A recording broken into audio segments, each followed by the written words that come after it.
Richard, you're the first one to answer this next one.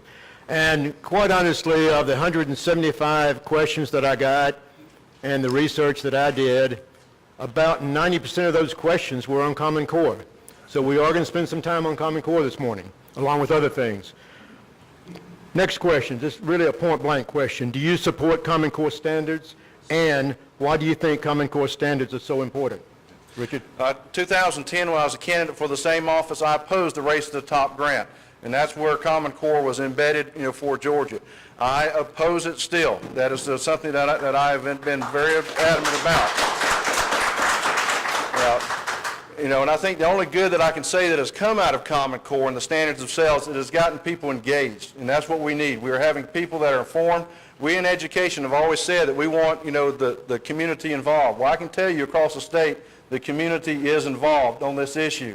And so it is my commitment to make sure that we have the best. Now, when you look at, from a constitutional standpoint, what we did was incorrect, because Article 1, Section 8 of the Constitution, ensures us that we as the state control education and not the federal government. And first and foremost, we must adhere, and we as Republicans and conservatives must make sure that we stand on the Constitution.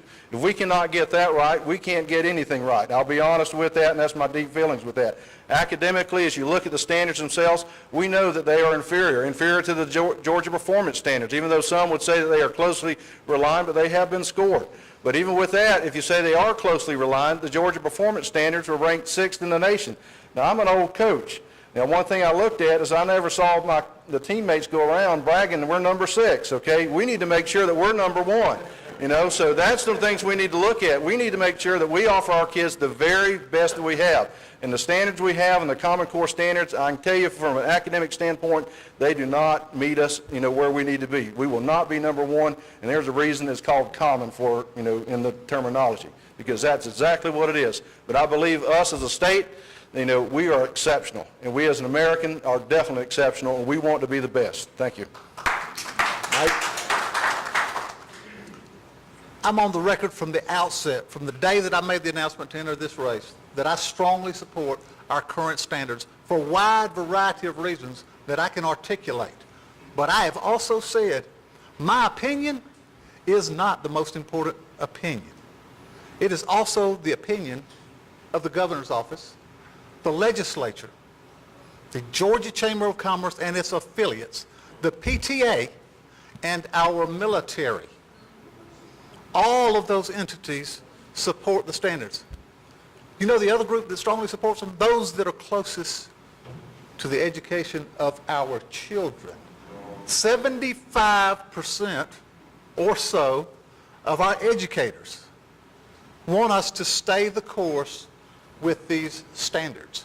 We are roughly into the 3rd year of implementation, 2 years with the standards being taught in the classroom, 3 years if you talk about how we had to roll it out.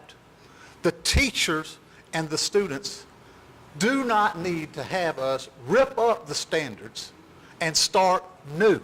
The standards themselves are very good. The controversy has become the methodology, the instructional techniques that are used, and the resources, and those are all a local decision where local districts have complete autonomy in making those decisions. The last thing I will add to that is that they're working. At the end of 2012, and some people laugh when I say this, we had all kind of positive results. SAT results went up. ACT results went up. Advanced placement results, where we're number 9 in the country, by the way, results went up. NAEP reading, NAEP math, NAEP science. While using essentially these standards, they all went in the right direction. One state in the country went up in all of those metrics. That state was Georgia, using those standards.